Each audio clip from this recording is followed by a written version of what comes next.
Defined है rental equipment, और ये सारा का सारा रेंटल के लिए, इक्विपमेंट के नाम पे डिफाइंड नहीं है, रेंटल इक्विपमेंट के नाम पे डिफाइंड है। जो एसेट का नाम डिफाइंड है मैंने उसी नाम से लेजर में जनरल जर्नल में एंट्री करनी है। अब देखिए एसेट क्या आया मेरे पास, इस ट्रांजैक्शन को एनालाइज कीजिए। एसेट क्या आया, रेंटल इक्विपमेंट। एसेट आया रेंटल इक्विपमेंट, रेंटल इक्विपमेंट में इजाफा हुआ।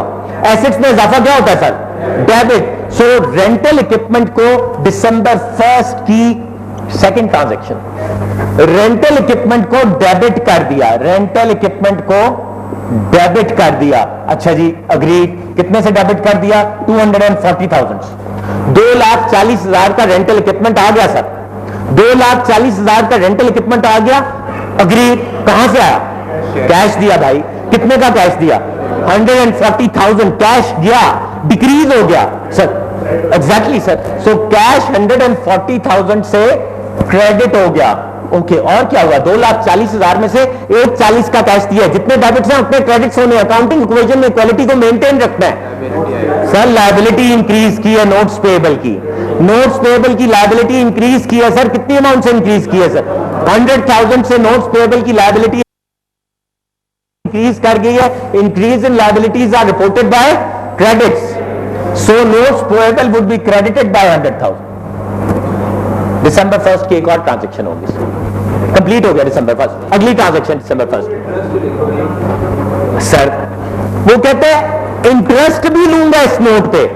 मैंने, आपने मुझसे उधार लिया, मैंने 1 लाख रुपए का उधार दे दिया, और फिर मैंने कहा आपसे उधार भी लूंगा, पर उधार पे इंटरेस्ट भी लूंगा, पर इंटरेस्ट कब लूंगा, 1 साल के बाद, 1 साल के बाद लूंगा। अच्छा आप ये भी कह सकते हैं कि जो इंटरेस्ट अभी तक ड्यू हो गया है उसे रिकॉग्नाइज तो करो, पर क्या कोई इंटरेस्ट ड्यू है, क्या आपने सूद कमाया उसके ऊपर, आपने आज 1 लाख रुपए मुझे दिया है, क्या उस पर कोई सूद कमाया है, नो। सो अभी इंटरेस्ट की एंट्री नहीं करूंगा, इंटरेस्ट की एंट्री करूंगा लेटर ऑन, अभी जरा उसको रहने दीजिए, ठीक है। ये बात हुई है कि जो ट्रांजैक्शन है उसमें क्लियरली बताया गया है कि जो उधार आपको दिया जा रहा है उस पर सूद चार्ज होगा, दैट्स इट, क्लियरली बताया जा रहा है। सेकंड हो गया जी। फिर नेक्स्ट दिसंबर 1 की next transaction, paid 12,000 to Shapiro Realty as 3 months advance rent on the rental yard and office formerly occupied by Rentek। आपने एडवांस में रेंट दे दिया। एडवांस में रेंट का क्या मतलब है, rent expense, no sir, advance rent, prepaid rent, prepaid rent. Rent वो जो एडवांस में दे दिया गया, क्या वो कंज्यूम हो गया, नहीं सर, वो कंज्यूम नहीं हुआ, वो प्रीपे है, एडवांस है, उसे क्या लिखेंगे, प्रीपेड रेंट। प्रीपेड रेंट एक एसेट है, इंक्रीज कर गया, आज से पहले 0 था, अब इंक्रीज कर गया, कितनी अमाउंट से इंक्रीज कर गया सर, 12,000 से। Increase in asset, increases in assets are represented by debit, so prepaid rent would be debited, prepaid rent would be debited by an amount of 12,000। और वो प्रीपेड रेंट आपने पेमेंट की, payment की क्या उधार पे की, नहीं सर, कैश पे गई, कैश हाथ से निकल गया, कैश सर एसेट है, कैश डिक्रीज हो गया, decreases in assets are represented by credits, so cash would be credited by 12,000। दिसंबर 1 की 3 ट्रांजैक्शन थी, तीनों कंप्लीट हो गए। आगे चलते हैं sir, December 4, purchase office supplies on account from modern office company $1,000 के, payment due in 30 days। These supplies are expected to last for several months. Debit the office supplies asset account। उसने खुद बता दिया ऑफिस सप्लाईज को debit करना है, हमने भी डिस्कस ही करने लगा था, ऑफिस सप्लाईज खरीदी, ऑफिस सप्लाईज एसेट होता है, increases in assets are represented by debits, so office supplies would be debited. Office supplies को डेबिट कर दें, ऑफिस सप्लाईज को डेबिट कर दें, कितनी अमाउंट से सर, 1,000 रुपीज से। क्या आपने कैश में पेमेंट की है सर, ऑन अकाउंट, अकाउंट का मतलब क्या, मेरे अकाउंट में डाल दे भाई, खाते में लिख दे, उधार पे लिए, अकाउंट पेएबल, मैंने अपनी कंपनी ने लायबिलिटी बढ़ा ली है, increases in liabilities are reported by credit, so account payable would be credited by an amount of 1,000, liability बढ़ गई sir, and that is December 2, sorry December 4। आगे चलते हैं sir, December 8, received $8,000 cash at advance payment on equipment rental from McNamara Construction Company। आपको advance मिला, advance मिला, किसी ने आपको एडवांस दिया, किसके कि यार जरा काम करेंगे उसमें एडजस्ट कर लेना। गवर्नमेंट सेक्टर में जो काम करते हैं वो एडवांस मॉब लेते हैं, एडवांस मोबिलाइजेशन होती है ना जी। क्या वो जिस पार्टी को एडवांस मॉब आप देते हैं क्या वो उसकी अर्निंग होती है? उसकी लायबिलिटी होती है। एग्जैक्टली। सो अगर मुझे आप एडवांस मॉब दे रहे हैं, मैं अपने पास एडवांस मॉब को रिकॉर्ड करूंगा तो क्या रेवेन्यू बना लूंगा? नो सर, वो मेरी लायबिलिटी है। गौर कीजिए, मेरे पास कैश आया, क्यों आया? क्योंकि आपने कहा तूने फ्यूचर में मेरा ये काम करना है। सो एक चीज क्लियर होगी, कैश आ गया। कैश एसेट है। Increase in assets are represented by debit. So cash would be debited by an amount of cash 8,000 का आ गया। कैश 8,000 का आ गया, कैश डेबिट हो गया। आप देखिए कि क्यों आया? ये एसेट नहीं था सर, ये लायबिलिटी थी, ये रेवेन्यू नहीं था। रेवेन्यू तब बनेगा जब मैं सर्विसेज दे दूंगा। मैंने सर्विस नहीं दी, ये मेरे पे लायबिलिटी है, मैंने इसके अगेंस्ट सर्विसेज देनी है। सो मैं उसे क्या कहूंगा जी? Unearned rental fees. Unearned rental fee 8,000 से क्रेडिट होगी। It is of December 8th। जितने डेबिट्स हो रहे हैं सर उतने क्रेडिट्स हो रहे हैं, इसमें तो कोई डाउट नहीं ना। जितने डेबिट्स हो रहे हैं उतने क्रेडिट्स हो रहे हैं, कहीं हमने इनबैलेंस नहीं आने दिया, दोनों चीजों को बराबर रखा है। आगे चलते हैं sir. December 12th, paid salaries for the first 2 weeks in December 5200। ये गोरों की बुक है, बाय वीकली देते हैं। हमारे यहां लोकली भी आप देखें जुमेरात को सैलरी दी जाती है, 5 दिनों के बाद, 6 दिनों के बाद। Saturday, Sunday, Monday, Tuesday, Wednesday, Thursday मजदूर काम करता है, जितनी वर्कशॉप में देख लें। और थर्सडे की शाम को उसे पेमेंट मिलती है, फ्राइडे छुट्टी होती है। यूरोप अमेरिका में फ्राइडे की शाम को पैसे मिलते हैं, या फ्राइडे की शाम को मिलते हैं, या फोर्टनाइटली मिलते हैं। वो मिलेंगे फ्राइडे की शाम को, यानी वीकली मिलेंगी या बाय वीकली, फोर्टनाइटली मिलेंगी। ऐसा ही है जी, यहां भी ऐसा ही हो रहा है। वो कह रहा है जी 14 डेज के बाद पेमेंट हो रही है, 2 वीक्स के बाद। 2 वीक्स के बाद का मतलब है पहले वीक का 7 दिन और अगले वीक के 5 दिन। तो 12th ऑफ दिसंबर को पेमेंट हो रही है। ऐसा ही है सर, 12th ऑफ दिसंबर को पेमेंट हो रही है। कितनी हो रही है जी? 5200। जब आप एम्प्लॉइज को सैलरी देते हैं तो सैलरी क्या है? एक्सपेंस है। सैलरी खर्चा है। क्यों? By definition what are expenses? The cost of goods sold और services consumed in the process of earning revenue. आपने लोग मुलाजिम क्यों रखे थे? क्योंकि मैं काम करना चाह रहा हूं, रेंटल इक्विपमेंट देना चाह रहा हूं। तो ये प्रोसेस है ना अर्निंग का, उसके लिए मुझे कॉस्ट कंज्यूम करनी पड़ रही है। सो मुझे सैलरीज एक्सपेंस डेबिट हो गया सर, सैलरीज एक्सपेंस डेबिट हो गया। कितनी अमाउंट से डेबिट हो गया सर? 5200। और क्रेडिट क्या हुआ? कैश में मैंने दिया है सर, 5200 की सैलरीज क्रेडिट हो गई। ऐसे ही है सर, सो फार सो गुड। कोई एतराज? किसी को कोई एतराज नहीं? Sir please. जो ट्रांजैक्शन थी उसमें जो पेमेंट थी वो 30 डेज। ठीक है सर। 4 दिसंबर की ऑफिस सप्लाईज वाली मैं बोलूं? देखिए जी, एक इशू आ रहा है, मुझे दोबारा रिपीट करने दीजिए। बहुत सारे उन साहिबान के फायदे के लिए जिन्होंने क्वेश्चन नहीं पूछा या क्लैरिटी नहीं है। ये कहते हैं जी purchased office supplies on account from modern office company $1000, payment due in 30 days. आपने परचेज किया है, पेमेंट आनी नहीं, पेमेंट जानी है 30 डेज बाद जानी है। आप ये बताइए, वो भी बात में जा रहा है। नहीं, इंटरेस्ट की तो यहां बात ही नहीं होती। वो पहले ट्रांजैक्शन। एक मिनट आप बताइए, पेमेंट आपने करनी है, खर्चा हो गया, क्या ये आपकी लायबिलिटी नहीं है? आपको एज अ लास्ट टाइम हमने डिस्कशन की थी, मेरे ख्याल में आप मिस कर गए वो। अगर हम उससे दोबारा रिपीट कर लें तो आपको क्लियर हो जाएगा। क्या कोई बिजनेस मैनेजर अपनी लायबिलिटी के नॉलेज के बगैर कारोबार चला सकता है? As a good business manager मुझे कब पता चलना चाहिए? जिस दिन मुझे पेमेंट होनी है या 30 दिन पहले? जिस दिन एक्टिविटी हुई है उस दिन पता चल जाना चाहिए कि भाईजान ये आपके सर पे लायबिलिटी है। डबल एंट्री अकाउंटिंग सिस्टम है।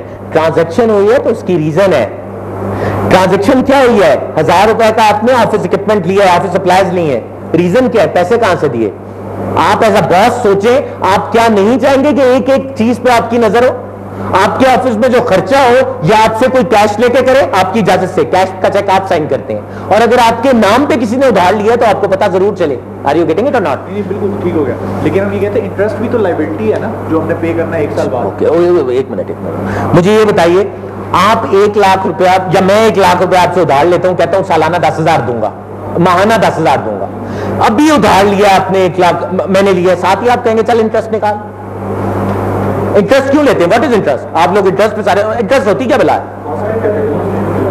It is money paid for utilising services of money और money earned by providing services of money. आपने मुझे पैसे की सर्विस दी है, अभी महीना पूरा तो होने दें, तब आप भी रिकॉग्नाइज कर लेंगे और मैं भी पेमेंट कर दूंगा, और नहीं करूंगा तो 10 महीने बाद करूंगा, आप रिकॉग्नाइज कर लीजिएगा। पर आपने भी सर्विसेज ही नहीं दी तो पैसा किस चीज का रिकॉग्नाइज करना चाहते हैं? मेरी सैलरी 5 तारीख को आती है मेरी कंपनी के तरफ से, और सितंबर की सैलरी अक्टूबर 5 को आती है। लेट अस अज्यूम सितंबर की सैलरी अक्टूबर 5 को आएगी। कंपनी अपने पास एंट्री कब करती है? 30 सितंबर को। क्यों? वो सितंबर की सर्विसेज होती हैं, 30 सितंबर को लिख लेगी, 30 सितंबर को लिख लेगी, और मैं उसे सितंबर के रेवेन्यू के तौर पे लूंगा, 30 सितंबर को लिख लूंगा। वो अक्टूबर का रेवेन्यू नहीं है, अक्टूबर का रेवेन्यू नवंबर में आना है। मैंने सितंबर में जो सर्विसेज दी थी वो सितंबर के एंड पे रिकॉग्नाइज कर लूंगा। Are you getting my point? जब सर्विस दूंगा तब रिकॉग्नाइज करूंगा, ये नहीं होगा कि पहले दिन दफ्तर जाऊंगा और कहूंगा salary card, that's not possible. Services मिलने के बाद मैं रिकॉग्नाइज करूंगा। Right sir? Sir please. Salaries expense, एक मिनट, सैलरीज एक्सपेंस है, खर्चा हुआ, खर्चा हुआ, मान गए आप लोग, हुआ। अच्छा यार खर्चा हुआ तो क्या हुआ? तुमने क्या किया? मैंने कैश दिया, या इसको वाइस वर्से ले लें, किसी ने आपको बताया मैंने कैश 8,000 दे दिया, आपने कहा क्यों दिया?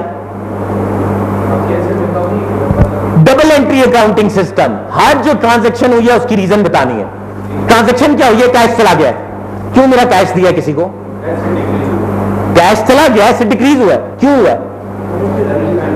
डबल एंट्री, यही तो लिखा है अकाउंटिंग की लैंग्वेज में, यही तो लिखा है कैश चला गया, क्यों गया? क्योंकि सैलरीज का एक्सपेंस हुआ है। That's it. Right sir? Are we good? Should we move ahead? Okay जी, so let us move forward. Next transaction,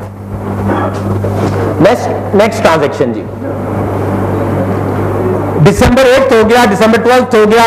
excluding McNamer advance equipment rental fee earned during the first 15 days of December amounted to $18,000, of which 12,000 was received in cash। वो कहता है छोड़ दो वो जो advance आपको prepaid मिला है, अनअर्न्ड मिला है, उसके अलावा पहले 2 हफ्ते में, पहले 15वाड़े में, पहली फोर्टनाइट में आपने कितने पैसे कमाए? 18,000। एक चीज क्लियर होगी, रेवेन्यू बनाया है, कितना बनाया है? 18,000। कैसे बनाया है? रेवेन्यू कहते हो किधर है सर? 12 कैश में है, 12,000 कैश में है, 6,000 किधर है? अकाउंट रिसीवेबल आ जाएगा सर, अच्छे लोग हैं, बिल भेजा हुआ है, वो फोन पे मान गए थे, आप लिख के रखोगे। क्यों? अगर आप अकाउंट रिसीवेबल बनाओगे नहीं तो अकाउंट रिसीवेबल मैनेजमेंट सिस्टम में नहीं जाएगा। अकाउंट रिसीवेबल मैनेजमेंट सिस्टम में नहीं जाएगा तो टाइमली उससे कॉल करके कोई पूछेगा नहीं कि सर पैसे दो, टाइमली कोई कॉल करके पूछेगा नहीं तो अक्यूमुलेट होते जाएंगे, अक्यूमुलेट होते जाएंगे तो वो पैसे ही नहीं देगा। जो 4,000 दे सकता है उसके अकाउंट को आप डिले करके 40,000 तक ले जाए, वो 4,000 भी नहीं मिलेंगे आपको। रिकवरी बिजनेस के रूल्स हैं, बेसिक आप सबको पता है। उसको अकाउंटिंग उसको ट्रांसलेट करके उस तरह लिख रही है, कहते फौरन लिखो, फौरन। सो हुआ क्या है, मेरे पास सर कैश आया, कितना कैश आया? 12,000। अब देखिए ये मैंने फॉर्मली किया था जनरल जर्नल, अब जनरल जर्नल को कैजुअल स्टाइल में लिखने लगा हूं। जनरल जर्नल का स्टाइल कैजुअल होगा। Date December 15th, so December 15th, that's it. कोई ऊपर टाइटल, अकाउंट टाइटल वगैरह नहीं लिख रहा, ये कैजुअल स्टाइल है इसको लिखने का। उसके बाद क्या हुआ जी? कैश आया मेरे पास, कितनी अमाउंट का कैश आया जी? 12,000। कितनी अमाउंट के अकाउंट रिसीवेबल्स क्रिएट हुए सर? 6,000। और किस चीज के लिए हुए जी? Rental fees earned 18,000। आप देखिए ट्रेडिशन क्या है, ट्रेडिशन ये है डेबिट वाली चीजें पहले, सो जो पहले चीजें होंगी डेबिट वाली होंगी, जो क्रेडिट वाली चीजें वो जरा से इंडेंट, एक थोड़ा सा इंडेंट दिया, उसके बाद इकट्ठी एक तरतीब में लिख दूं। डेबिट वाली चीज पहले लिखी है, क्रेडिट वाली बाद में लिखी है, दैट्स इट। डेबिट क्रेडिट ऊपर ना भी लिखा हो तो जिसे अकाउंटिंग समझ आती है उसे ये समझ आ जाती है। बाद अकाउंटेंट्स बोलता में हमेशा टू लिखा नहीं है। बाज अकाउंटेंट्स यहां आपको टू लिखेंगे भी और बाज टू नहीं लिखेंगे, सिर्फ बोलेंगे। मुख्तलिफ ट्रेडिशन है, दोनों फॉलो कर सकते हैं आप, दोनों फॉलो कर सकते हैं। यहां मैंने लिखा है account receivable to rental fee earn, cash account receivable to rental fees earn. अगर आप चाहें तो यहां टू ना लिखें, cash debit 12,000, account receivable debit 6,000, rental fee earn 18,000 से क्रेडिट हो गई। सो फार सो गुड जी। सर प्लीज, कोई बात नहीं जी, दोबारा एक्सप्लेन करता हूं। देखिए मेरे मुलाजिम ने मुझे बताया, मैं कंपनी में जो मैनेजर था उसने मुझे बताया, सर हमने इन 2 हफ्तों में 18,000 अर्न कर लिया। ट्रांजेक्शन क्या हुई है? 18,000 अर्न हो गया। मैं उससे पूछता हूं अर्न हो गया तो पैसे दिखा। कहता है सर देखिए हमने सर्विसेज दे दी हैं, 12,000 का कैश आ गया, 6,000 का ये देखिए बिल भेजा हुआ है, पैसे नहीं आए। आ जाएंगे रूटीन के कस्टमर है। क्या आपके रूटीन के कस्टमर नहीं होते जिनको आप कहते हैं ओके? सो आपका रेवेन्यू बन गया। मैंने 2 प्रिंसिपल बताए थे लास्ट टाइम, एक था रेवेन्यू रियलाइजेशन प्रिंसिपल, एक था matching principle. Revenue realisation principle क्या कहता है? Revenue should be realised as soon as services are rendered और goods sold are delivered to the customers. आप मुझे बताइए, रेवेन्यू अर्न कर लिया मैंने, काम कर दिया, उसका इक्विपमेंट दे दिया अपना, जिस दिन इक्विपमेंट दूंगा रेवेन्यू रिकॉग्नाइज कर लूंगा। जब मेरे इक्विपमेंट ने सर्विसेज दे दी, 15 दिन के बाद मैंने हिसाब रखा हुआ था। कहां पे लिखा हुआ है? अच्छा ये December 15 excluding the McNamara advance equipment rental fees earned during the first 15 days of December amounted to 18,000 of which 12,000 was received in cash. Traditionally speaking मुझे पता है कि टोटल 18,000 रुपए, 18,000 में से 12 कैश रिसीव हुआ तो 6,000 अकाउंट रिसीवेबल ही है ना। ठीक है, आपने बैलेंस खुद करना है, आपको ये अंडरस्टैंडिंग है, ये रिकॉर्ड मैंने रखना है, नहीं रखूंगा तो मार खाऊंगा। राइट जी, मतलब वो पैसे खाए जाएंगे ना, रेवेन्यू रिकॉग्नाइज करना है। अक्रूवल बेसिस ऑफ अकाउंटिंग है जी जो हम लेकर चल रहे हैं। December 15 हो गया जी, December 17 पे आ गई। Purchased on account from Earth Movers Incorporated $600 in parts needed to repair a rental tractor। आपने पार्ट्स खरीदे रेंटल ट्रैक्टर को रिपेयर करने के लिए, मेंटेनेंस एक्सपेंस है, ऐसे ही है ना जी। मेंटेनेंस किया आपने, मेंटेनेंस पे खर्चा किया, मेंटेनेंस एक्सपेंस है। आप बेशक ऊपर लेजर्स पे भी देख लेंगे, मेंटेनेंस एक्सपेंस का एक लेजर डिफाइन किया हुआ है। मेंटेनेंस एक्सपेंसेस क्या होते हैं? डेबिट होते हैं। पेमेंट क्या की? उधार पे लिया कि कैश पे लिया? Payment is due in 10 days, उधार पे लिया। लायबिलिटी बढ़ा ली, लायबिलिटी में इंक्रीज क्रेडिट होता है, डेबिट क्या होगा? Maintenance expense. क्रेडिट क्या होगा? Accounts payable.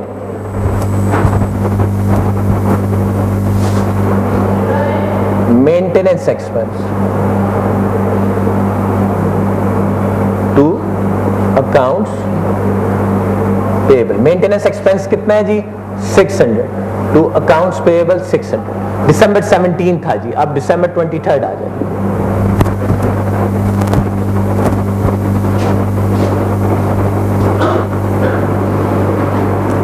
Collected 2,000 of the account receivables recorded on December 15th।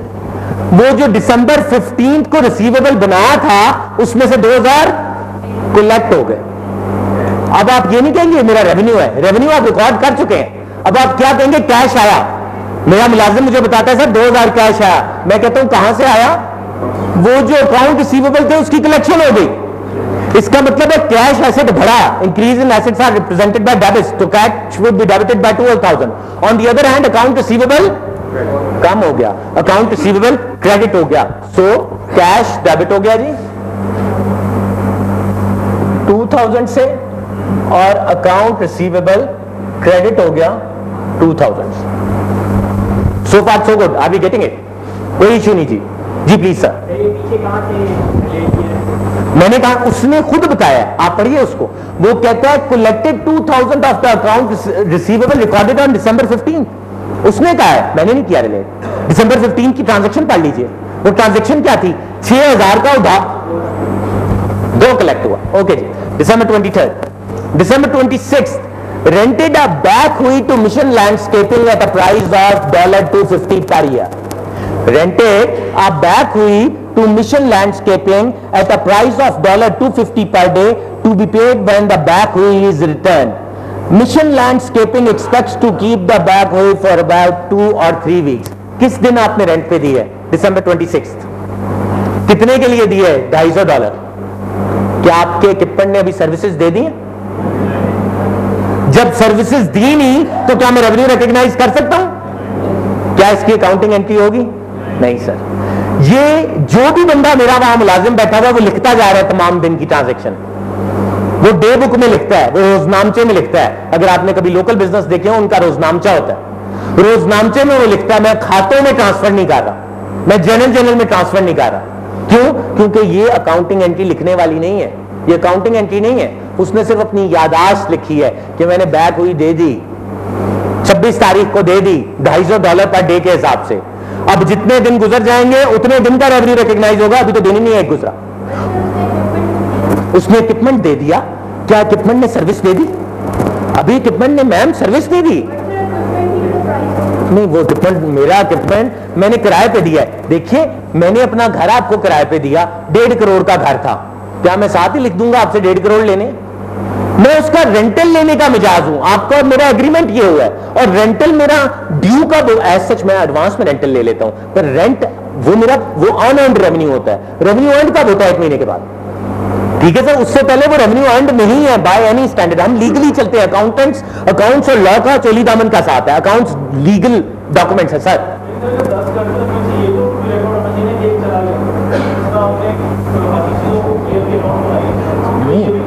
देखिए आप बिल्कुल बजा फरमा रहे हैं, मैं अकाउंटेंट हूं, इस वक्त मैं ऑपरेशंस मैनेजर नहीं हूं। That is the duty of operations manager to keep the operation under his knows.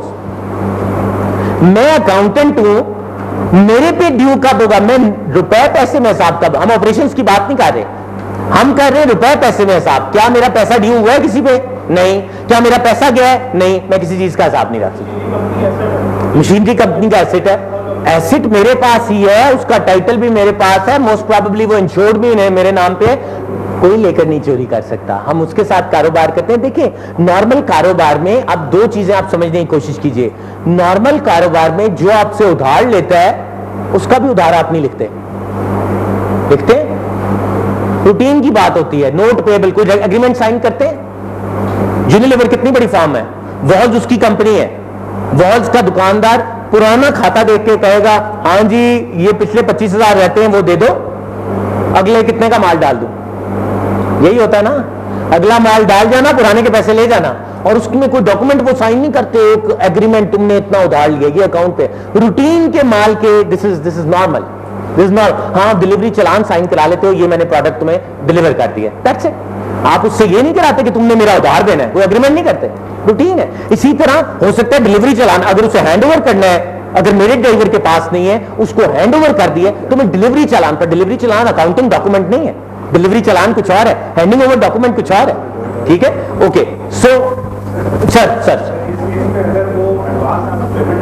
Sir मैं लिखता कैश डेबिट अनअर्न्ड रेंटल फी, और जब फी अर्न्ड होती तो फिर एडजस्टमेंट्स करता। अभी तो उन्होंने कुछ भी नहीं दिया, पुराना क्लाइंट है, भेज दी, जब अर्न होगा ले लेंगे। आप सारे कहीं ना कहीं काम करते हैं, आपके पास कार रेंटल वाले होंगे जिनसे गाड़ी मंगाते होंगे, मंगाते हैं ना, क्या आप उन्हें फोन करके कहते हैं पहले एग्रीमेंट साइन करो और गड्डी भेज दे? ऐसे ही होता है। हाँ उसके 4 दिन बाद गाड़ी यूज कर ली, बिल भेज दे, ऐसे ही होता है। वो जब गाड़ी निकलेगी साथ ही वो रेवेन्यू रिकॉर्ड नहीं कर लेगा, गाड़ी भेज देगा, कोई लिखत पढ़त नहीं। एटलीस्ट आपके साथ कहीं उसने ऑपरेशंस का हिसाब रखा है, दैट्स समथिंग एल्स। याददाश्त रखिए, दैट इज समथिंग एल्स। वो कहीं लिखत पढ़त नहीं कर रहा, उसने आपके फोन पर गाड़ी भेज दी, 4 दिन बाद गाड़ी आई, साथ ही बिल आ गया, ईमेल हो गया, 10 तरह के तरीके, राइट। और अपने पास हो सकता है वो डेली बेस पे एडजस्टमेंट कर रहा हो, डेली वो हिसाब कर रहा हो, यार अब मैंने आज 2500 कमा लिया, आज 5000 हो गए, आज 7500 हो गए 2500 पर डे के हिसाब से, बट वो अपने पास करेगा, आपको बिल तब करेगा जो आपका एग्रीमेंट है कि यार 3 जब गाड़ी वापस आएगी बिल भेजिए। नॉर्मल तरीका। नॉर्मली एडजस्टमेंट्स, ये एडजस्टमेंट के किस किस को मैंने क्या क्या सर्विस दी हुई है, उससे क्या क्या रेवेन्यू ड्यू हो रहा है, या कौन कौन सा मैंने खर्चा किया था, अगले ने बिल नहीं भेजा, वो मेरा एक्सपेंस रिकॉर्ड होना चाहिए। ये हम नॉर्मली महीने के आखिर में करते हैं और इस प्रोसेस को एडजस्टमेंट्स कहते हैं। ये एडजस्टमेंट्स हम महीने के आखिर में बैठ के करते हैं, सारा हिसाब देखते हैं सब चीज।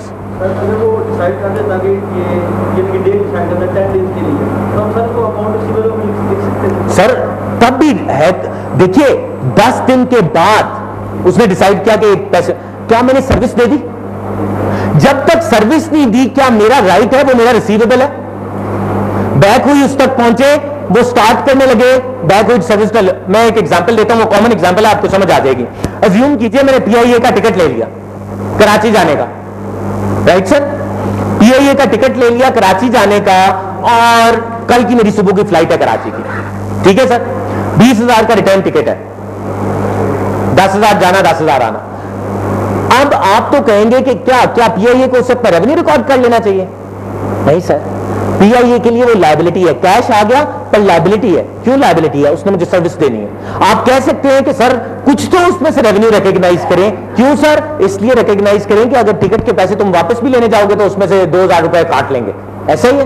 पर सर अगर वो फ्लाइट की सर्विस मुझे ना दे सके तो फ्री ऑफ कॉस्ट सारे पैसे वापस करने पड़ेंगे, ये भी तो हो सकता। This is liability.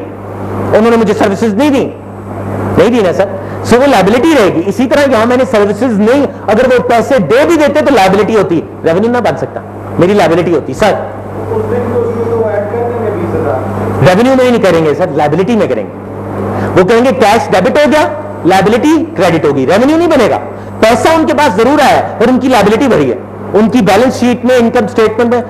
अगर कोई गलती से भी कर देगा एज ए रेवेन्यू ऐड तो वो एक क्रिमिनल ऑफेंस समझा जाएगा। ये ऐसी गलती है जो 420 समझी जाती है इंटरनेशनल फाइनेंशियल रिपोर्टिंग स्टैंडर्ड्स के पर्सपेक्टिव में। ये तो आप मैनिपुलेट कर रहे हैं अपने अकाउंट्स को। जो आपका रेवेन्यू हुआ नहीं वो आप बता रहे हैं, इसका मतलब है आप बताना चाहते हैं मैं बहुत कैसा पैसा कमाता हूं, हालांकि वो तो उधार है, वो आपने कमाया ही नहीं, उसकी तो सर्विस दी ही नहीं। That is not at all your revenue.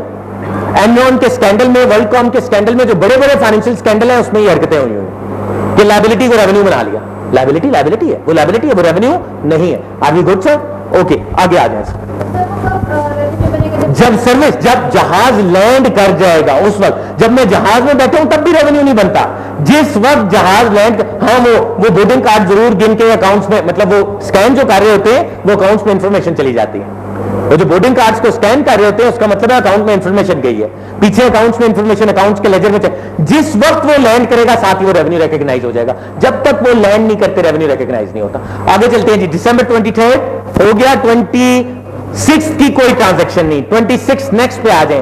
Paid by weekly salary 5200, paid by weekly salary. फिर एक और 15 वाला गुजर गया, एक और फोर्टनाइट गुजर गई, another fortnight has passed and you need to pay 5200 as salary। Cash गया, कितना गया सर? 5200 का। कैश क्या होता है सर? एसेट होता है। एसेट का जाना क्या है सर? क्रेडिट। क्यों गया? सैलरी का खर्चा किया। खर्चे क्या होते हैं? डेबिट। सो सैलरी एक्सपेंस को मैं डेबिट कर दूंगा सर। अगेन सैलरी एक्सपेंस को दिसंबर 26 को मैं डेबिट कर दूंगा सैलरीज एक्सपेंस को। कितनी अमाउंट से सर? 5200 से। और किस चीज को क्रेडिट कर दूंगा सर? कैश को क्रेडिट कर दूंगा। कितनी अमाउंट से? 5200। Are we good sir? Okay, आगे चलते हैं। Paid the account payable to Earth Mover Incorporated 600। 17 तारीख को हमने मोस्ट प्रॉब्ली वो ट्रांजैक्शन की थी जिसमें हमने उनके मेंटेनेंस एक्सपेंस था और उसमें लिखा हुआ था 15 तारीख को कि तुमने पैसे देने 10 दिन के बाद। ऐसे ही है सर? वो ट्रांजैक्शन बेशक 17 तारीख की पढ़ ले, 10 दिन के बाद पैसे देने थे। 27 तारीख को 10 दिन हो गए, पैसे देने, पेमेंट कर दी, अकाउंट पेएबल की लायबिलिटी खत्म कर दी। लायबिलिटी का डिक्रीज है, लायबिलिटी के इंक्रीज को क्रेडिट कहते हैं, डिक्रीज को क्या कहेंगे sir? Debit sir. Account payable को डेबिट कर दिया दिसंबर 27 को। कितनी अमाउंट से सर? 600 से। और क्रेडिट क्या होगा सर? कैश चला गया, 600 से क्रेडिट हो गया कैश सर। आगे देखते हैं। दिसंबर 28 declared a dividend of 10 cents per share payable on January 15th। Dividend declare कर दिया, डिविडेंड डिक्लेयर कर दिया। इससे पहले डिविडेंड नहीं था। किस हिसाब से? अब यहां फायदा आपको पता चलेगा शेयर्स के नंबर होने का। किस हिसाब से किया? एक शेयर होल्डर को 10 पैसे मिलेंगे, 10 सेंट्स मिलेंगे। कुल 20,000 शेयर्स हैं, 20,000 पे कितने पैसे मिलेंगे? 2,000 रुपए मिलेंगे या $2,000 मिलेंगे, राइट सर? डिविडेंड डिक्लेयर कर दिया, सो डिविडेंड को डेबिट कर देंगे। Dividend is kind of a withdrawal. Dividend withdrawal होते हैं। डिविडेंड स्टॉक होल्डर्स इक्विटी की कमी है, स्टॉक होल्डर्स इक्विटी की कमी को डेबिट करते हैं, डिविडेंड डेबिट हो जाएगा, डिविडेंड डेबिट हो जाएगा। सर मैं दोबारा क्लियर करता हूं जी, डिविडेंड होता क्या? ओके, ओनर्स ने बिजनेस से पैसे निकालने हैं, किस तरह निकालेंगे? शेयर बेचना एक तरीका है, मैं शेयर बेचना नहीं चाहता, फिर किस तरह निकालूं जी? रेवेन्यू देखें, मेरी कंपनी बिलियंस बना रही है, मैं हब पावर कंपनी का शेयर होल्डर हूं, हब पावर कंपनी के पास पैसा एक्यूमुलेट होता जा रहा है, मुझे किस तरह देगी पैसा? ना मैं हब पावर कंपनी में मुलाजमत करता हूं, ना हब पावर कंपनी कभी जाके मैंने देखा, स्टॉक एक्सचेंज में सीधा शेयर ट्रेड हो रहे होते, मैंने खरीद लिए 2 लाख शेयर। अब कंपनी पैसे मुझे किस तरह भेजेगी? बोर्ड ऑफ डायरेक्टर्स बैठेगा, एक मीटिंग करेगा, वो कहेगा अच्छा यार हमारे पास 2 करोड़ रुपया एक्स्ट्रा पैसे देने को है, वैसे पैसे तो 2 अरब रुपया भी कैश पड़ा है, पर हमने बिजनेस में दोबारा इन्वेस्ट करना है, 2 करोड़ रुपया हम डिविडेंड में ओनर्स में डिस्ट्रीब्यूट कर सकते हैं। हमारे शेयर्स कितने हैं? 1 करोड़, एक शेयर के पीछे 2 रुपए दे दो। अब ये क्या है? ये अपनी इक्विटी में से पैसे दे रहे हैं। देखें, जो बिजनेस पैसा कमाता है वो किसका है? ओनर्स का। इक्विटी बढ़ती जा रही है, वो इक्विटी, उस इक्विटी का नाम जॉइंट स्टॉक कंपनी में क्या होता है? Retained earning. वो पैसा कहां जाता है? रिटेन्ड अर्निंग में। रिटेन्ड अर्निंग एक्यूमुलेट होती जा रही है। रिटेन्ड अर्निंग नाम ही क्या है? Retained earning. पैसा किधर चला गया? रिटेन्ड अर्निंग, वो अर्निंग जो रिटेन होगी। तमाम अर्निंग पहले बिजनेस में रिटेन होती है। उसके बाद क्या होता है? आप बैठ के डिसाइड करते हैं यार अब इसमें से कुछ पैसे निकालने चाहिए। वो आपका पैसा था, इक्विटी में गया, आप उसे निकालना चाहते हैं। तो जो निकालने का तरीका है, अगर सोल प्रोप्राइटरशिप हो तो आप कहते हैं ड्राइंग्स, उस अकाउंट को ही ड्राइंग्स बोलते हैं। अगर जॉइंट स्टॉक कंपनी हो तो उसको डिविडेंड्स बोलते हैं। डिविडेंड्स क्या है? स्टॉक होल्डर्स इक्विटी का डिक्रीज। डिविडेंड्स क्या है? स्टॉक होल्डर्स इक्विटी का डिक्रीज। तो डिविडेंड्स को डेबिट कर देंगे। कितनी अमाउंट से डिविडेंड्स को डेबिट कर दूंगा सर? मैं 2000 से डिविडेंड्स को डेबिट कर दूंगा। डिविडेंड्स को डेबिट कर दूंगा 2000 से। सर लीगली स्पीकिंग मैंने कहा है कि अकाउंट्स और लॉ का चोली दामन का साथ है। जब तक डिविडेंड डिक्लेयर नहीं होते उस वक्त तक ना वो कंपनी की लायबिलिटी है, ना मैं कंपनी को सू कर सकता हूं। ठीक है? जिस दिन वो डिक्लेयर हो गए उसके बाद वो कंपनी की लायबिलिटी है। उसके बाद जो डेट उन्होंने प्रॉमिस किया अगर उस पर नहीं देंगे तो मैं उन्हें सू कर सकता हूं। कंपनी को जरा सोचिए कंपनी किस तरह काम करती है। कंपनी में जरूरी नहीं जो मेजॉरिटी ऊपर बैठ के कंपनी रन कर रही हो वही मेजॉरिटी अल्टीमेट 100% लोगों की हो सकता है 51% आप है, 49% मैं हूं। हो सकता है 51% कंपनी के अफेयर चला रहे हो क्योंकि मेजॉरिटी आपकी, majority is authority in private limited company. हो सकता है 49% वाले आपके बहुत अगेंस्ट हो सकता है 49% वालों के शोर मचाने पे, खप डालने पे, एससीसीपी को खत लिखने पे आपने डिविडेंड डिक्लेयर कर दिया, लायबिलिटी बना के रख ली। ये नहीं हो सकता। अब जब एक दफा डिविडेंड डिक्लेयर हो गया तो ये नहीं हो सकता कि आप पैसे ना दें। उस दिन लायबिलिटी बनाई जाती है जिस दिन डिक्लेयर होता है। पेमेंट जब मर्जी हो, जिस दिन ये डिसीजन हुआ उस दिन लायबिलिटी बन गई।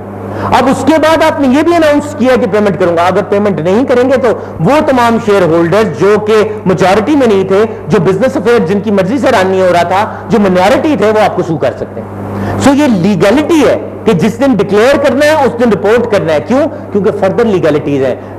Corporate law authority, sorry SCCP है, जो कंपनीज एक्ट है, राइट, कंपनीज ऑर्डिनेंस है। वो कहता है भाई इतने दिन के अंदर आपने अगर डिविडेंड डिक्लेयर किया है तो दो भी तो सही ना, राइट। इतनी एक जॉइंट स्टॉक कंपनी है, वो पब्लिक लिस्टेड है, वो एक खास number of time, number of years तक डिविडेंड नहीं देगी तो उसे डीलिस्ट कर दिया जाता है, ब्लैक लिस्ट कर दिया जाता है, उसको होल्ड कर दिया जाता है। तुम्हारी ट्रेडिंग नहीं हो सकती। पेनल्टी है गवर्नमेंट की तरफ से, राइट। सो इस वजह से डिक्लेयर करना जरूरी है कि भाई आज डिविडेंड डिक्लेयर किया है, लिखा आ जाएगा कंपनी के पास, कंपनी की लायबिलिटी बन जाएगी। मैंने आपको कहा था सेपरेट बिजनेस एंटिटी कॉन्सेप्ट है। ये पैसे किसे मिलते हैं? ओनर्स को। कंपनी एक अलहदा से एंटिटी है। सो कंपनी अपनी लायबिलिटी बना लेगी। आज से पहले पैसे देना मेरे पास लायबल नहीं था, now this is my liability, I need to pay that, right sir. जी सर, बोर्ड ऑफ डायरेक्टर्स बैठेगा जी और वही डिसाइड करेगा, डिक्लेयर करेगा। बट ऑब्वियसली अगर वो पेमेंट की डेट जब डिक्लेयर कर रहे हैं तो फिर लीगलिटीज आ जाती है कि इससे ज्यादा आप डिले नहीं कर, ये नहीं कह सकते 100 साल के बाद डिविडेंड देंगे। डिक्लेयर किया तो लिमिट्स आ जाती हैं और वहां एससीसीपी इन्वॉल्व हो जाता है, राइट। वो आपको बताता है कि एक हद से ज्यादा आप आगे नहीं लेकर जा सकते। So dividend, sir please. कोई बात नहीं, लायबिलिटी तो आपकी बन गई है। जिस दिन आपने डिसीजन ले लिया, लायबिलिटी आपकी नहीं है, लायबिलिटी कंपनी की बन गई है। ओके, इसको यूं समझिए ये किस महीने की परफॉर्मेंस पे बैठ के उन्होंने डिसीजन लिया है कि हमें डिविडेंड लेना चाहिए? कितना अर्सा हो गया? 1 महीना। दिसंबर की परफॉर्मेंस पे ये फैसला किया गया है कि दिसंबर की परफॉर्मेंस ऐसी है जिसपे हमें 2000 इनाम मिलना चाहिए, डिविडेंड मिलना चाहिए। तो किस महीने की लायबिलिटी होनी चाहिए? ये दिसंबर की, क्योंकि दिसंबर की परफॉर्मेंस पे मैचिंग प्रिंसिपल, हर चीज मैच होनी चाहिए। ये जनवरी की परफॉर्मेंस पे नहीं है, ये दिसंबर की परफॉर्मेंस पे है। जब डिसीजन हुआ है देन एंड देयर उसको बना लीजिए। सो डिविडेंड्स को डेबिट कर दूंगा। जी मैम, जी जी प्लीज प्लीज।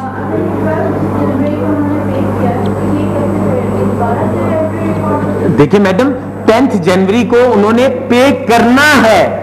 ये दिसंबर 28 को डिसीजन हुआ है। कौन सी दिसंबर 28? 2011। ये 2011 की कहानी है। पेमेंट कब करनी है सर? 2012 में पेमेंट करनी है। वो तो अगले साल करनी है, पेमेंट अगले साल करनी है। आपने उधार बना के रख लिया, हाँ ये मेरे पे उधार है, मैं अगले साल पैसे। सर जी जी, लाइबिलिटी जी, उसी दिन लाइबिलिटी, जिस दिन देन एंड देयर। आप सिंपल सी एक बात बताइए, एक अच्छा बिजनेस मैनेजर कौन होता है जो फौरी तौर पे अपनी लाइबिलिटी को लिख के उसे फॉलो करना शुरू कर दे? जो जिਦੋਂ देनी होगी उदो देखेंगे। जिदो देनी होगी पाकिस्तानी तो जिदो देनी तो ही चलेंगे। सर जी,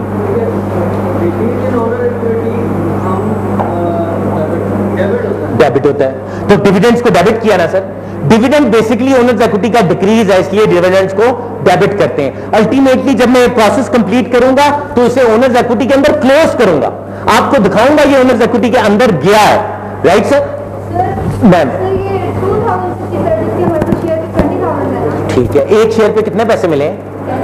10 सेंट्स का क्या मतलब है? $0.1। 0.1 को 20,000 से मल्टीप्लाई करेंगे कितना हुआ? राइट जी, are we good sir? Owners का क्या नुकसान है वो पूछिए, डिस्कस कर लेना और भी सॉल्व। क्या नुकसान है उसके पैसे? एक मिनट मेरी बात सुनिए, जो पैसे मैं बिजनेस से निकालता हूं क्या वो मेरा नुकसान होता है सर? नहीं सर, वो मेरी जरूरत होती है, वो पूरी हो रही है। मैंने कारोबार में पैसा लगाया क्यों था? बिजनेस से पैसा जा रहा है, वो नुकसान नहीं है, वो ड्रॉइंग है। वो बिजनेस से पैसा निकाल लिया, उससे रोटी खाऊंगा, 100 काम करूंगा। बिजनेस में जरूरत नहीं है तभी मैंने निकाला है। अगर बिजनेस में जरूरत ना होती तो जरूरत होती तो मैं निकालता? मोस्ट प्रॉब्ली नहीं। नुकसान नहीं है सर, नुकसान एक्सपेंस होता है, खर्चा होता है। ये खर्चा नहीं है, ये ड्रॉइंग है। मैंने अपनी जरूरत के लिए जो पैसा मेरा था वो निकाला। Right sir? ओके जी, आगे चलते हैं सर। डिविडेंड्स का फायदा क्या है सर? हार्ट ब्रेक हो जाएगा, पहले ही बड़ी ब्रेक हो गई थी। आज चलने दें, क्वेश्चन खत्म करके ब्रेक ही ब्रेक। सर मैं बाखुदा आज एक ट्रेनिंग भी देकर आ रहा हूं 9 to 5, ठीक है? तो उसके बाद उसी तरह बात कर रहा हूं। आप भी मेरी तरह के जवान लोग हैं, बल्कि मुझसे तो जवान ही है, तो फिर क्या? नहीं मैं नहीं थकता, परवाह ना कीजिए, सिगरेट नहीं पीता ना। ओके जी, अब बात करें। आपने डिविडेंड्स इन्होंने क्वेश्चन किया कि डिविडेंड्स होते क्या है, दिए क्यों जाते हैं, तकलीफ क्या है भाई इनको, डिविडेंड दिए क्यों, ब्लॉक है? देखिए, कॉर्पोरेट फॉर्म ऑफ एंटिटी को अंडरस्टैंड करने की जरूरत है। 2 रीजन है जिसकी वजह से लोग कंपनी में इन्वेस्ट करते हैं, ज्वाइंट स्टॉक कंपनी में। वो 2 रीजन कौन से हैं? 2 राइट मिलते हैं शेयर होल्डिंग के। आपको क्या राइट है आपके? आपने किसी ने स्टॉक एक्सचेंज में इन्वेस्ट किया तो उन्हें पता चलेगा कि सिर्फ 2 हक मिलते हैं आपको शेयर में इन्वेस्ट करके। Number 1, to vote for the board of directors, number 2, to get dividends, that's it. इसके अलावा शेयर होल्डिंग आपको कोई हक नहीं देती। अच्छा, अब आप कहेंगे ये 2 बातें, that's it? Yes, that's it. आपको ये हक नहीं मिलता कि अपने चाचे के बच्चे को जो जाहिल है उसे सीईओ बना दो। नहीं, आपको क्या हक मिलेगा कि आप बोर्ड ऑफ डायरेक्टर्स के लिए वोट कर सकते हैं। इसका इनडायरेक्टली मतलब क्या है? बोर्ड ऑफ डायरेक्टर्स में लोग कौन आएंगे? जिसमें मेजॉरिटी शेयर होल्डर्स जिनके हक में वोट डालेंगे। तो बोर्ड ऑफ डायरेक्टर्स तो अल्टीमेटली किसका बनेगा? जो शेयर होल्डर्स चाहेंगे, मेजॉरिटी जो चाहेगी। तो बेसिकली, और बिजनेस को रन कौन करता है? Board of directors.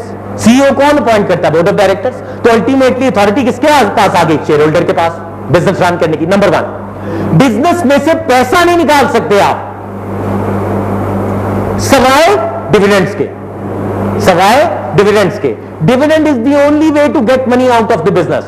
तो आप शेयर कंपनी के लेते क्यों हैं? आप कंपनी में इन्वेस्ट क्यों करते हैं? कमाने के लिए, पैसा मुझे भी मिले। पैसा किस सूरत में निकल सकता है? डिविडेंड्स की शक्ल में। हर joint stock company stock exchange में लिस्टेड नहीं होती, कुछ प्राइवेट लिमिटेड होती हैं। जो स्टॉक एक्सचेंज में लिस्टेड है सिर्फ उसके शेयर आप स्टॉक एक्सचेंज में बेच सकते हैं। जो प्राइवेट लिमिटेड कंपनी है, क्या उसके शेयर बेच सकता हूं? तो मैं क्या करूंगा? मैंने भी तो खाना खाना है ना, मैंने भी तो अपना गुजारा करना है। तो डिविडेंड मिलेगा तो मेरा गुजारा होगा। मैंने इन्वेस्टमेंट की हुई है, मुझे रिटर्न चाहिए। Have you got it? ठीक है, मुझे अपना रिटर्न चाहिए, मेरा रिटर्न। और किसी तरीके से sir please, sir please. Share holders हैं, तब तक एक डिसाइडिंग फोर्स नहीं बनेगी जब तक 51% ना हो। बजा फरमाया। अगर आप 20% शेयर बेच रहे हैं तो वो डिसाइडिंग फोर्स तो ना हो। 20% शेयर्स बेच रहे हैं, मतलब आप कह रहे हैं ना कि मेजॉरिटी इज अथॉरिटी, लाइक उनके पास शेयर होल्डर्स अगर मेजॉरिटी में है तभी वो बोर्ड ऑफ डायरेक्टर्स को अपॉइंट करेंगे।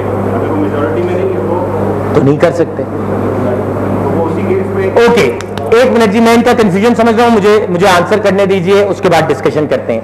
आप ये कहना चाहते हैं 20,000 शेयर्स मेजॉरिटी नहीं है, ये कहना चाह रहे हैं? टोटल 20,000 शेयर इश्यू हुए हैं, वो 20,000 शेयर कंपनी की 100% ओनरशिप को रिप्रेजेंट करते हैं। अगर वो ना करें तो वो शेयर जितने इश्यू हुए होते हैं वही 100% ओनरशिप है। स्पेसिफिक टाइम पीरियड जो शेयर्स होते हैं आइदर 20,000, 30,000, 40,000, वो 100% ओनर। जो टोटल इश्यू हुए होते हैं वो 100% ओनरशिप है। फेसबुक के 5 मिलियन शेयर इश्यू हुए थे और सारे मार्क जकरबर्ग के थे। Mark Zuckerberg was the 100% owner. Mark Zuckerberg ने अपने कंपनी सेक्रेटरी को कहा 5 मिलियन और इश्यू कर दो। अब टोटल शेयर आउटस्टैंडिंग कितने हो गए? 10 मिलियन। मार्क जकरबर्ग के पास 5 मिलियन ही पड़े हैं, तो मार्क जकरबर्ग अब 50% का ओनर हो गया क्योंकि 5 मिलियन और इश्यू किए गए। ठीक है, जब तक वो अगले 5 मिलियन इश्यू नहीं हुए, जो टोटल शेयर आउटस्टैंडिंग है वो 5 मिलियन है, वो सारे के सारे जकरबर्ग के पास है, वो 100% ओनर और उसकी मर्जी के बगैर पत्ता भी पाद नहीं मार सकता। ठीक है, are you getting it? Okay जी, आगे चलते हैं।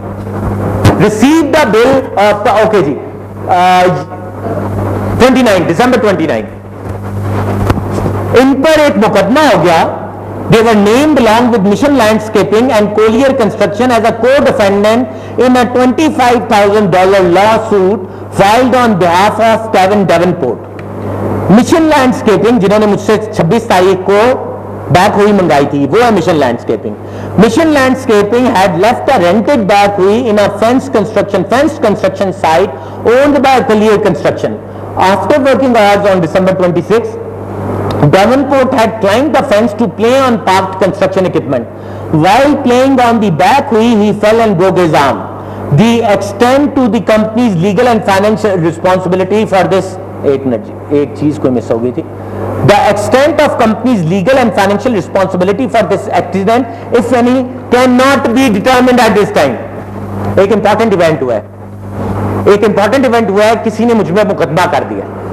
वो मुकदमा बज़ाहिर मैं कसूरवार नहीं हूं, मेरे लॉयर ने भी कहा तुम कसूरवार नहीं हो, तुमने जिसको कंस्ट्रक्शन के लिए उधार पे दी थी उसने एक फेंस्ड साइट के अंदर, अपने घर के अंदर, अपनी साइट के अंदर पार्क की थी। एक शरारती बच्चा फेंस टॉप के